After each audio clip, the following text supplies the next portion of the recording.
আমার ভাই, কোরআনে হাফেজদেরকে মুহাব্বত করা এত সহজ বিষয় না। 30 পারা কোরআন যার সিনার ভিতরে লাগছে ভাই, মাঝে মধ্যে তারা টান দিয়ে ধইরা একটু বুকের সাথে বুকটা লাগাইও। এলেম সিনা ও সিনা নাদার সাফিনা। আমার শায়েখ কথাটা বলতেন, এলেম শুধু পড়ার মাধ্যমে আসে না, সিনার সাথে সিনার যার সম্পর্ক থাকে, এই এলেম সিনা থেকে সিনায় ট্রান্সফার হয়। দেয়ালে যখন সুইচে চাপ দেন বাতি জ্বলে কোথায়? যেখানে লাইন পিট করা আছে সেখানেই বাতিটা ফট করে জ্বলে ওঠে। যেটা বলেন ঠিক না? হাফেজে কোরআনের সাথে আপনার সম্পর্ক, আরে ভাই তার সিনার সাথে তো আপনার সিনার সম্পর্ক, একটা আলেমের সাথে আপনার সম্পর্ক, তার সিনার সাথে তো আপনার সিনার সম্পর্ক।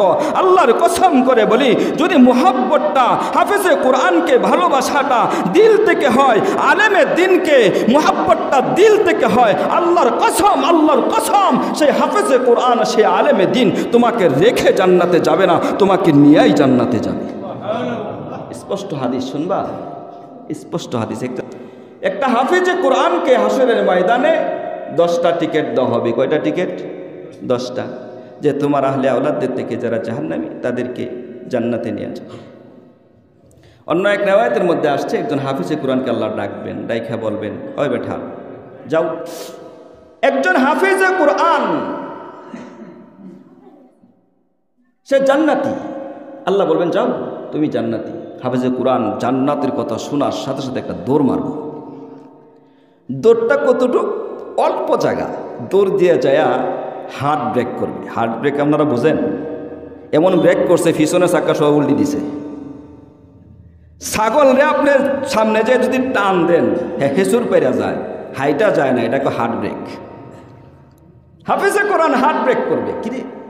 আল্লাহ বলবেন দাঁড়াইলা কেন? আল্লাহ তুমি যে আমাকে জান্নাত দিলা, আমি একা জান্নাতে যাব না। কেন যাইবা না?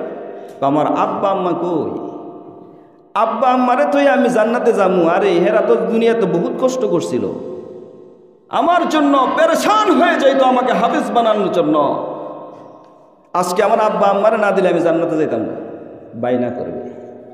আল্লাহ তাআলা বলবেন তোমার আব্বা আম্মা তো জাহান্নামী, কোনো না কোনো কারণে সে জাহান্নামে চলে গেছে, গুনাহ করছে, তাকে তো তোমার সাথে দেওয়া যাবে না। হাফেজে কোরআন তখন ডাক দিয়া বলবে, আল্লাহ যার কারণে দুনিয়াতে গিয়েছিলাম, যেই বাবা মাথার গাম পায়ে ফেলে আমাকে মানুষ করেছে, যেই মা না খায় আমারে খাওয়াইছে, যে মায়ের দুয়ার বরকতে আমি হাফেজ হয়েছিলাম, রব্বুল আলামিন মা বাবারে না দিলে জান্নাতে যাব না। বাইনা করছি তো করছি, আমি জান্নাতি হতে পারি কিন্তু যাব না। আল্লাহ বলবেন আমার হাফেজ কোরআনের মনটা আজকে খারাপ করে দেওয়া যাবে না। যা ফেরেশতারা যা, হাফেজ কোরআনের আব্বা আম্মারে জাহান্নাম থেকে বাইর করে আমার প্রিয় বান্দা হাফেজ কোরআনের সাথে জান্নাত দিয়া দে। এত দামি হাফেজ ভাই, এত খামখালি বিষয় না। মা বাবারে জান্নাতে দিবে। এবার মা বাবারে পায়ে হাফেজ কোরআন বড় খুশি, আবার সামনের দিকে যাওয়া, আবার ব্রেক করবে। আল্লাহ বলবে এখন কেন দাঁড়াইলা? তখন হাফেজ কোরআন বলবে, আল্লাহ আমার মা কার উসিলায় দুনিয়াতে গেছিল, আমার বাবা কার উসিলায় দুনিয়াতে গেছিল। তোমার মা গেছিল তোমার নানা নানির মাধ্যমে, আর তোমার বাবা গেছিল তোমার দাদা দাদির মাধ্যমে। আল্লাহ তাআলা এই ঘোষণা দেওয়ার পরে হাফেজ কোরআন বলবে, আল্লাহ আমার আহলে আওলাদদের মধ্যে সবচাইতে প্রিয় মানুষ ছিল আমার দাদা দাদি আর নানা নানি। আমার নানা নানি আর দাদা দাদিরে যদি না দাও আমি কিন্তু জান্নাতে যাব না। আল্লাহ তাআলা হাফেজ কোরআনের অভিমান ভাঙ্গাইতে গিয়া আল্লাহ তাআলা তার দাদা দাদি আর নানা নানিরেও জান্নাত দিয়া দিবে। কয়জন হইছে? 6 জন। কতজন হইছে? 6 জন, আরো 4 জন বাদ আছে। আর 4 জনের মধ্য থেকে হলো যখন আবার সামনে যাবি আবার হার্ট ব্রেক করবে। আল্লাহ তাআলা বলেন এখন দাঁড়াইলা কেন? আল্লাহ দাঁড়াইছে একটা মুহাব্বতের গুণ প্রকাশ করতে। কি মুহাব্বত? আমি দুনিয়াতে হাফেজ হয়েছিলাম, গরিবের সন্তান ছিলাম, আমার কাছে কেউ বিয়া দিতে চাইছে না। বলছে এই হাফেজে কারণে হাফেজে কোরআনের কাছে যদি বিবাহ দেয় কি খাওয়াইবে? 5,000 টাকা বেতন, 7,000 টাকা বেতন, আমাকে নিয়ে তিরস্কার করছে। এর কাছে বিবাহ দিলে কেমনে খাওয়াইবে? সংসার কেমনে চালাইবে? এই জন্য আমার কাছে অনেকেই ভালো ফ্যামিলি থেকে বিয়া দেয় নাই, কিন্তু একটা নেককার ফ্যামিলি ছিল, সেই ফ্যামিলি থেকে একটা মেয়ে আমার জন্য বরাদ্দ করেছে, এই আশায় যে এর কাছ থেকে দুনিয়া চাই না, এর কাছে শুধু চাই এই হাফেজে কোরআনের মর্যাদায় যেন আল্লাহ আমাদেরকে হাসরের ময়দানে মাফ করে দেয়। আমার শ্বশুর শাশুড়ির মনের ইচ্ছাটা এমনই ছিল, আমার শ্বশুর আর শাশুড়ির মনের ইচ্ছাটা এমনই ছিল যে বড় বড় দামি বড় টাকাওয়ালা জামাইয়ের কাছে বিয়া দিব না, শুধু একজন হাফেজে কোরআন চাই, একটা আলেমে দিন চাই, তার কাছে বিবাহ দেয়। কারণটা হলো যদি হাসরের মধ্যে একটু ছাড় পাই।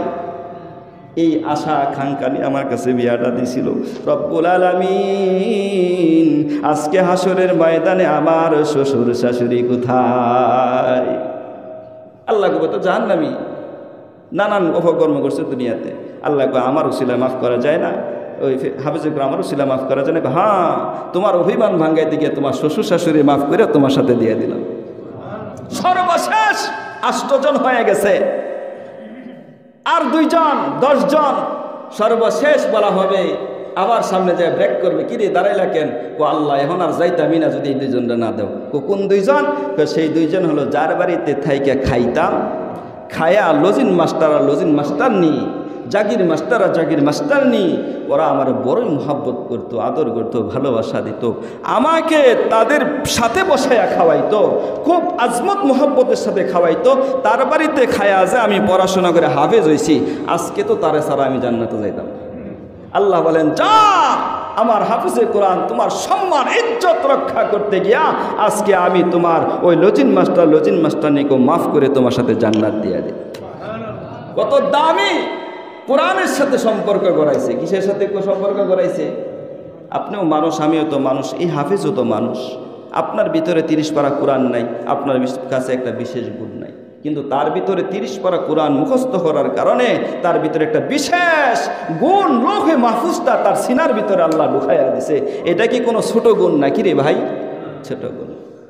এই জন্য রমজান মাসে কোরআন নাজিল হয়েছে। রমজান মাস দামি, যার ভিতরে, যার সিনার ভিতরে কোরআন ঢুকেছে সে বড় দামি, যার সাথে কোরআনের সম্পর্ক গড়ে উঠেছে সে বড় দামি। এক আল্লাহওয়ালা বুজুর্গ, এই ফাজাইল আমাদের মধ্যে এই ঘটনাটা আছে, দেখবেন কোরআন শরীফ পড়ে প্রতিদিন। হ্যাঁ, কিন্তু আসলে কোরআন শরীফ পারেই না, 29টা হরফই পারে না, কিন্তু প্রতিদিন ফজরের নামাজের পরে একটা কোরআনের ভলিউম নিয়া এইভাবে আঙ্গুল ঘুরাইতো। কোরআনের সাথে সম্পর্ক কোরআন ভাই, এবার আঙ্গুল ঘুরাইতো আর কানতো, চোখ দিয়ে পানি ঝরঝর করে পড়তো। আর তার ভাষাটা এমন ছিল যে, আল্লাহ আমি তোমার কোরআন পড়তে পারি না, কিন্তু আমি কোরআনকে বড় ভালোবাসি। সুবহানাল্লাহ বলেন। আমি কোরআন পড়তে পারি না, কিন্তু কোরআনকে বড় ভালোবাসি। আল্লাহ তুমি যদি আমার যোগ্যতা দিতা, আমি প্রত্যেকটি আয়াত তেলাওয়াত করতাম, প্রত্যেকটি হরফ আমি উচ্চারণ করে করে পড়তাম, কিন্তু তুমি আমার সেই যোগ্যতাটা দাও নাই। কিন্তু আমি কোরআনকে বড় ভালোবাসি। এই ভালোবাসা প্রকাশ করতে গিয়া প্রতিদিন ফজরের নামাজের পরে সেই কোরআনের লাইনের নিচে নিচে আঙ্গুল ঘুরাইতো। আল্লাহর বান্দা মারা গেছে, পাশের এক আল্লাহর ওলি স্বপ্নের মাধ্যমে দেখে আল্লাহর ওলি বিনা হিসাবে জান্নাতে চলে গেছে। আল্লাহর ওলি দৌড়াইয়া তার স্ত্রীর কাছে গেছে, যায় বলতেছে এ তো কাঠুরিয়া ছিল, কাঠ কাটতো, হ্যাঁ কাঠ কাইটা বিক্রি করতো, চাল ডানে না খাইতো, এর এমন কি বিশেষ আমল সে করতো যার কারণে আল্লাহ তারে মাফ করে দিছে। কাঠুরিয়ার বউ বলতেছে আমি কিছু বলতে পারবো না, কিন্তু সে মূর্খ ছিল, পড়াশোনা জানতো না, তো আমি অতটা জ্ঞানী না, পড়াশোনা জানি না, কিন্তু ওই তক্তার উপরে দেখেন একটা ভলিউম আছে কিসের, এই ভলিউমটা নিয়ে প্রতিদিন সকালে দেখতাম ফজরের পরে আঙ্গুল ঘুরাইতো আর কানতো। আল্লাহর ওলি ওই তক্তার উপর থেকে যখন ভলিউমটা নিচে নিয়ে দেখে এটা আর কিছু না, এটা কোরআনের ভলিউম, এটা আল্লাহর শ্রেষ্ঠ গ্রন্থ আল কোরআনের ভলিউম। বলেন সুবহানাল্লাহ। আল্লাহ তাআলা কোরআনের সাথে সম্পর্ক গড়ানোর কারণে আল্লাহ কাঠুরিয়াকে যদি মাফ করে দিতে পারে, আপনি যদি কোরআনের তেলাওয়াত শুনেন রমজান মাসেই তারাবির নামাজে দাঁড়ায়া দাঁড়ায়া, আল্লাহ কি আপনাকে মাফ করতে পারে না? পারে কি পারে না?